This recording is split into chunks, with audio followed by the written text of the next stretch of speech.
Assalamualaikum warahmatullahi wabarakatuh. Perkenalkan, nama saya Nurul Sofia, NPM 201111003770 dari Prodi PGMI Fakultas Tarbiyah dan Keguruan UIN Raden Intan Lampung. Video kali ini saya akan sedikit menjelaskan tentang pencemaran air sungai yang terjadi di Desa Soponyono. Sama seperti desa lainnya, Desa Soponyono juga merupakan salah satu desa yang sering terjadi kerusakan lingkungan, terutama kerusakan lingkungan akibat ulah manusia. Kerusakan lingkungan yang sering terjadi adalah pencemaran. Permukiman yang terdapat di pinggiran sungai sangat mempengaruhi kondisi sungai. Begitu juga dengan kondisi sungai di Desa Soponyono, sangat dipengaruhi oleh aktivitas masyarakat di sekitar sungai. Masyarakat memanfaatkan sungai sebagai tempat pembuangan limbah rumah tangga. Hal tersebut membuat sungai menjadi kotor dan tercemar karena banyaknya limbah dapur berupa sampah plastik makanan, sampah bekas makanan, dan sampah dedaunan yang berserakan di sekitar aliran sungai. Menurut penelitian yang saya lakukan, sungai yang terdapat di sekitar tempat tinggal saya sering sekali mengalami banjir apabila terjadi hujan lebat. Ini semua disebabkan oleh warga sekitar yang selalu membuang sampah ke sungai. Air sungai yang mulainya jernih berubah menjadi keruh dan tercemar. Hal tersebut karena banyaknya tumpukan sampah yang berada di dalam sungai maupun di tepi sungai. Dalam perkembangannya, kebutuhan manusia semakin meningkat. Tidak hanya dari kebutuhan yang diperlukan, namun pembuangan juga menjadi bertambah. Itulah sebabnya sampah yang berada di sekitar sungai tidak ada habisnya. Hal tersebut membuat kondisi lingkungan hidup yang berada di sekitar sungai semakin tercemar. Tidak hanya pencemaran air, bahkan pencemaran tanah dan udara.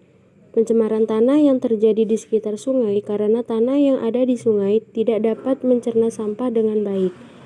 Bahkan bau yang ditimbulkan membuat udara tercemar dan kemungkinan tidak lagi sehat untuk dihirup. Namun masyarakat di sekitar sungai menghiraukan hal itu dan membiarkan sampah yang ada di aliran sungai mengalami penumpukan sehingga dapat meningkatkan kondisi pencemaran lingkungan hidup. Faktor yang melatar belakangi pemanfaatan sungai sebagai tempat pembuangan limbah antara lain, yang pertama kebiasaan, yang kedua rendahnya kesadaran masyarakat, yang ketiga tidak tersedianya tempat pembuangan sampah, dan yang keempat tidak ada sanksi yang tegas. Pencemaran air dapat menimbulkan dampak negatif tidak hanya pada manusia tetapi juga pada lingkungannya. Terdapat beberapa dampak pencemaran diantaranya penyakit, kerusakan ekosistem, eutrofifikasi, dan gangguan rantai makanan. Untuk menjaga keberlangsungan hidup sesama manusia dan makhluk hidup lainnya, pencemaran air dapat dicegah dengan cara berikut. Yang pertama, melakukan pengolahan limbah dengan benar.